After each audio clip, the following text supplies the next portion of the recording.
गांव में सुधा नाम की एक औरत रहती थी जिसके पहले ही बाल बहुत कम थे। और एक वक्त तो ऐसा आया कि अब उसके सर पर 2-4 बाल ही रह गए और इसी के चलते उसका पति उसे छोड़कर किसी और औरत के पास चला गया। ये देख तो सुधा जैसे टूट ही गई। फिर एक रोज उसके गांव में एक जड़ी बूटी वाले बाबा आए। सुधा को जैसे ही उस बाबा के बारे में पता चला वो भागकर उसके पास चली गई और वो जड़ी बूटी ले आई और उसी को बालों में लगाने लगी। लेकिन उस जड़ी बूटी से तो उसके बचे खुचे 2-4 बाल भी चले गए और अब तो वो पूरी तरह से गंजी हो गई। उसे देख अब गांव की औरतें उसका मजाक उड़ाती। गंजी सुधा देवी आई, अज्ञात बाबा से बाल उगाने की जड़ी बूटी लाई। गंजी सुधा का ऐसे हर कोई मजाक बनाता और एक रोज उसे पता चला कि वो बाबा नीलगिरी के जंगलों में बैठा है। वो उसे ढूंढते हुए वहां पहुंच गई। ढोंगी बाबा, तूने कहा था मेरे सर पर उन जड़ी बूटियों से बाल उगाएंगे, लेकिन ऐसे तो बचे कुछ बाल भी चले गए। अरे तो तुमने ठीक से पालन नहीं किया होगा मेरी जड़ी बूटियों का। लाओ 1000 रुपए दो और मैं तुम्हें दूसरी जड़ी बूटी देता हूँ।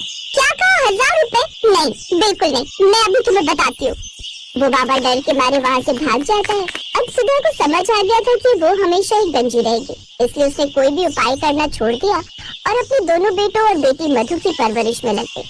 ऐसे ही समय बीता और अब उसके बेटे बड़े हो गए और दोनों ही एक कंपनी में नौकरी करने लगे। अब सुधा भी बूढ़ी हो गई थी, इसलिए उसने अपने दोनों बेटों की शादी करने का फैसला किया और दूसरे गांव के पंडित से कहकर उनके लिए लड़कियां ढूंढ ली। उन दोनों बहनों के बाल भी कुछ खास नहीं थे। ये दोनों मेरी बहुएं बनने लायक हैं।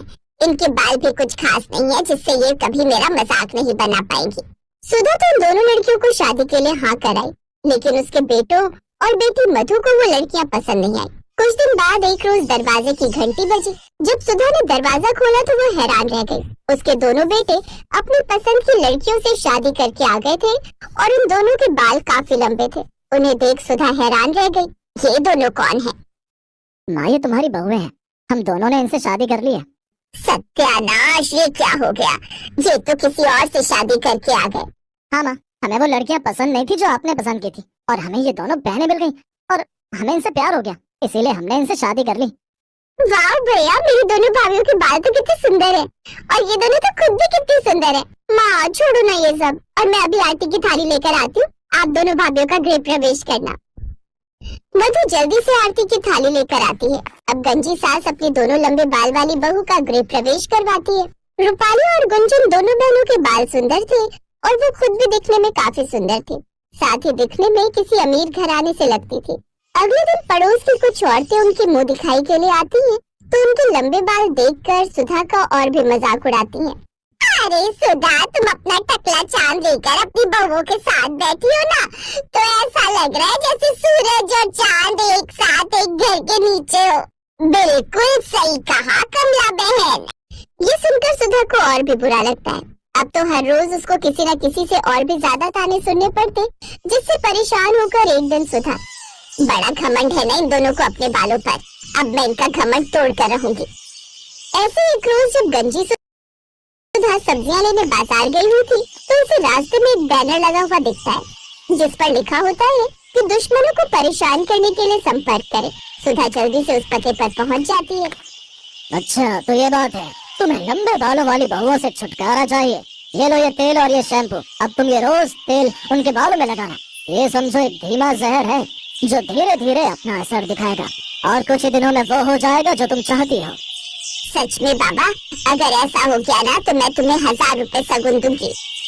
फिर तो अच्छा हुआ, ये पहले ही गंजी हो गई, कंजूस कहीं की। सुधा देवी खुशी खुशी वो तेल लेकर घर आ जाती है और अब वो दोनों बहुओं से बड़े प्यार से पेश आती है। मेरे दोनों बहुओं के बाल कितने सुंदर हैं। आस पड़ोस की किसी की भी बहुओं के बाल इतने सुंदर नहीं है जितनी मेरी बहुओं के। देखो बहुओं, मैं नहीं चाहती कि जो हाल मेरे बालों का हुआ वो तुम्हारे बालों का भी हो, इसलिए मैं खुद तुम दोनों के लिए मरघट वाले बाबा से जड़ी बूटी वाला तेल बनवा कर लाई हूँ। अब देखना तुम दोनों के बाल और भी सुंदर हो जाएंगे। माँ जी के मन में अचानक से हमारे लिए इतना बदलाव, कहीं कोई गड़बड़ तो नहीं है ना? अरे नहीं, हो सकता है अब माँ जी को सचमुच हमारी फिक्र हो। चलो, अब वो इतने प्यार से कह रही है तो उनके हाथों से तेल डलवा लेते हैं। वैसे भी बेचारी के खुद तो बाल है नहीं, इसलिए हमारे बालों में तेल लगाकर ही मन बहला ले। ऐसे कुछ दिन बीत जाते हैं। सच में माँ जी तो बहुत ही अच्छा तेल लेकर आई हैं। हमारे बाल तो पहले से भी ज्यादा अच्छे हो गए। हाँ माँ जी, वैसे आप बहुत अच्छी हो। खुद के बाल ना हो फिर भी बहुओं के सर पर लगे बालों की आपको खूब चिंता रहती है। सुधा गुस्से में उस बाबा के पास गई। तेरा तेल भी तेरी तरह बेकार है। अरे मेरे पैसे तो दे दो, 1000 रुपए। दोबारा पैसों का नाम लिया ना तो 1000 रुपए नहीं बल्कि 1000 जूते मारूंगी, समझा? अब मुझे कुछ करना होगा। अब वो उन दोनों बहुओं के बाल काटने का प्लान बनाती है। वो आधी रात को दबे पाँव दोनों बहुओं के कमरे में उनके बाल काटने पहुंचती है। वो पहले गुंजन के बाल काटने की कोशिश करती है लेकिन वो रस्सी की तरह मजबूत थे जो कि कट ही नहीं रहे थे। फिर वो वहीं दूसरी तरफ सो रही रूपाली के पास जाती है लेकिन उसके बाल भी नहीं कटते। ये आखिर ये क्या जादू है, ये बाल कट क्यों नहीं रहे? तभी कमरे की लाइट ऑन होती है। क्योंकि माँ जी ये बाल कभी कोई मनुष्य नहीं काट सकता। क्या मतलब? मतलब ये कि हम परीलोक से आई परियां हैं जो किसी श्राप के कारण धरती लोक पर ही बस गई। परीलोक की परियों के बाल केवल वहीं के लोग काट सकते हैं, उसके अलावा और कोई। उनसे अपने किए की अब माफी मांगती है।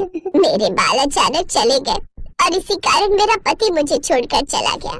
समाज मेरा मजाक उड़ाता और तुम दोनों के आने के बाद तो और भी। इसलिए मुझे तुम दोनों के बालों से नफरत होने लगी और मैंने ये कदम उठाया। दोनों बहुओं को अपनी सास पर दया आ जाती है, इसलिए दोनों बहनें एक दूसरे के बाल थोड़े थोड़े काट कर एक विग तैयार करके अपनी सास को देती हैं, जो कि जादुई विग थी। उसे सर पर लगाते ही सुधा के लंबे घने बाल आ जाते हैं, जिसे देख अब गांव के सभी लोग हैरान थे। साथ ही सुधा भी अब बहुत खुश थी। साथ ही दोनों परी बहुओं के होने से